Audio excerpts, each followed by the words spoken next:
श्रद्धेय नृत्य गोपाल दास जी महाराज जी सहित उपस्थित सभी श्रद्धेय संतचरण, भारत के आदरणीय और जनप्रिय प्रधानमंत्री जी, उत्तर प्रदेश की माननीय राज्यपाल महोदया, उत्तर प्रदेश के माननीय मुख्यमंत्री जी, सभी नागरिक सज्जन, माता भगिनी, आनंद का क्षण है। बहुत प्रकार से आनंद है। एक संकल्प लिया था और मुझे स्मरण है कि तब के हमारे संघ के सरसंघ चालक बाला साहब देवरस जी ने ये बात हमको कदम आगे बढ़ाने के पहले याद दिलाई थी कि बहुत लग के 20-30 साल काम करना पड़ेगा, तब कभी ये काम होगा।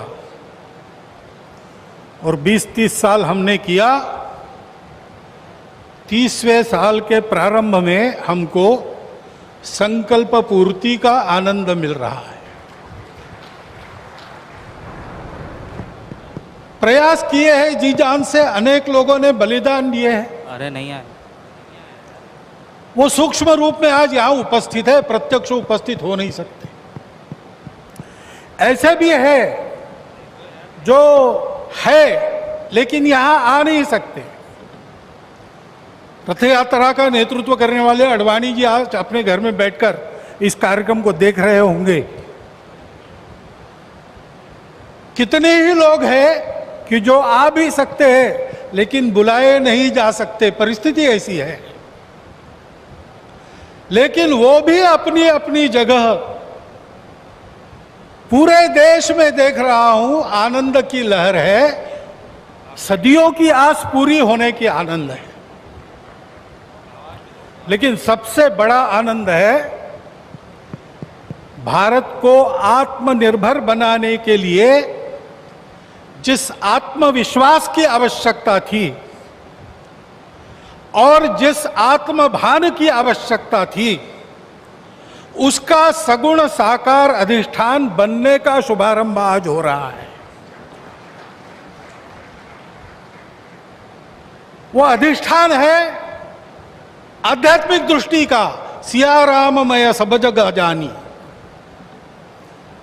सारे जगत में अपने को और अपने में सारे जगत को देखने की भारत की दृष्टि, जिसके कारण उसके प्रत्येक व्यक्ति का व्यवहार आज भी विश्व में सबसे अधिक सज्जनता का व्यवहार होता है और उस देश का सामूहिक व्यवहार सबके साथ वसुधैव कुटुंबकम का होता है।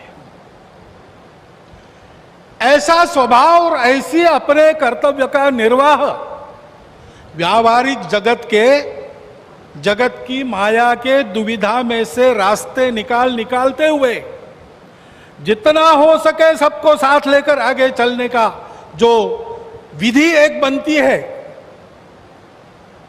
उसका अधिष्ठान आज यहां पर बन रहा है। परम वैभव संपन्न और सबका कल्याण करने वाला भारत, उसके निर्माण का शुभारंभ आज ऐसे निर्माण का व्यवस्थागत नेतृत्व जिनके हाथ से है, उनके हाथ से हो रहा है। ये और एक आनंद है। और इसलिए उन सब का स्मरण होता है। लगता है अशोक जी यहां रहते तो कितना अच्छा होता, महंत परमहंस रामचंद्र दास जी अगर आज हो सकते तो कितना। लेकिन जो इच्छा उसकी है वैसे होता है। लेकिन मेरा विश्वास है कि जो है वो मन से और जो नहीं है वो सूक्ष्म रूप से आज यहां उस आनंद को उठा रहे हैं, उस आनंद को शतगुणित भी कर रहे हैं। लेकिन इस आनंद में एक स्फुरण है, एक उत्साह है। हम कर सकते हैं, हमको करना है, वही करना है। एतद्देश प्रसूतस्य सकाशादग्र जन्मनात् स्वम स्वम चरित्रम शिक्षेरन पृथिव्याम सर्वमानव। जीवन जीने की शिक्षा देनी है। अभी ये कोरोना का दौर चल रहा है, सारा विश्व अंतर्मुख हो गया है। विचार कर रहा है कहाँ गलती हुई, कैसे रास्ता निकले। दो रास्तों को देख लिया, तीसरा रास्ता कोई है क्या? है, हमारे पास है, हम दे सकते हैं, देने का काम हमको करना है। उसकी तैयारी करने के संकल्प का भी आज दिवस है। उसके लिए आवश्यक तब पुरुषार्थ हमने किया है। प्रभु श्री राम के चरित्र से आज तक देखेंगे तो सारा पुरुषार्थ, पराक्रम, वीरवृत्ति हमारे रग रग में है। उसको हमने खोया नहीं है, वो हमारे पास है। हम शुरू करें, हो जाएगा। इस प्रकार का विश्वास, इस प्रकार का स्फुरण, प्रेरणा आज हमको इस दिन से मिलती है, सारे भारतवासियों को मिलती है। कोई भी अपवाद नहीं, क्योंकि सब राम के हैं और सब में राम। और इसलिए यहां अब मंदिर बनेगा, भव्य मंदिर बनेगा। सारी प्रक्रिया शुरू हो गई, दाई तो बांटे गए हैं, जिनका जो काम है वो करेंगे। उस समय हम सब लोगों को क्या काम रहेगा? हम सब लोगों को अपने मन की अयोध्या को सजाना संवारना है। इस भव्य कार्य के लिए प्रभु श्री राम जिस धर्म के विग्रह माने जाते हैं, वह जोड़ने वाला, धारण करने वाला, ऊपर उठाने वाला, सबकी उन्नति करने वाला धर्म, सबको अपना मानने वाला धर्म,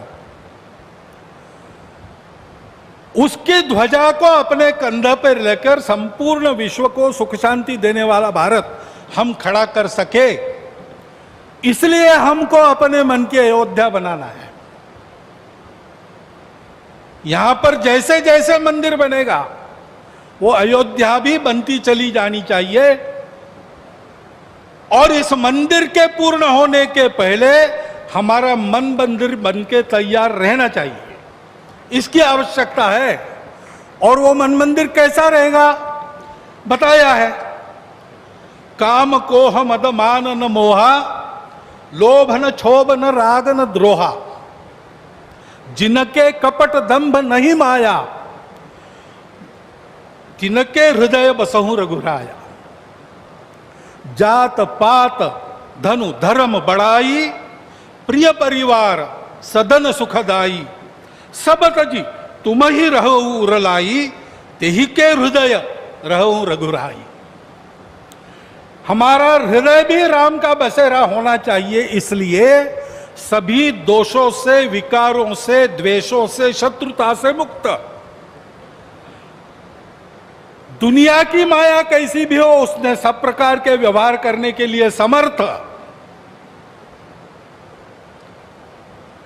और हृदय से सब प्रकार के भेदों को तिलांजलि देकर केवल अपने देशवासी ही क्या, संपूर्ण जगत को अपनाने की क्षमता रखने वाला इस देश का व्यक्ति और इस देश का समाज, ये गढ़ने का काम है। उस गढ़ने के काम का एक सगुण साकार प्रतीक जो सदैव प्रेरणा देता रहेगा, वो यहां खड़ा होने वाला है। भव्य राम मंदिर बनाने का काम भारतवर्ष के लाखों मंदिरों में और एक मंदिर बनाने का काम नहीं है। उन सारे मंदिरों में मूर्तियों का जो आशय है, उस आशय का पुनर्प्रगटीकरण और उसका पुनर्स्थापन करने का शुभारंभ आज यहां बहुत ही समर्थ हाथों से हुआ है। इस मंगल अवसर पर इस सब आनंद में मैं आप सबका अभिनंदन करता हूं। और जो मेरे मन में इस समय विचार आए, उसको आपके चिंतन के लिए आपके सामने रखता हुआ आपसे विदा लेता हूं। बहुत बहुत धन्यवाद।